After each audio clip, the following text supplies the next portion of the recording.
आपण सफलता अपेक्षा विफलता ठारू अधिक शिक्षा ग्रहण करंतु एवं एही शिखिबा बंद करंतु नहीं, कारण विफलता चरित्र निर्माण करी थाए। संपर्क को गुरुत्व देबार अछि तो थाउ थाउ दियंतु, नहले परे सुखिला गछ को पानी दे सबुज करिबार आशा बेकार होई जीव।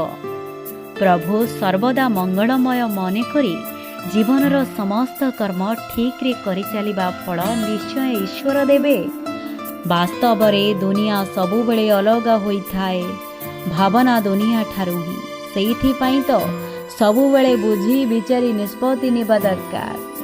जदि कथा आपणक हृदय को छुंची तेबे एबे ही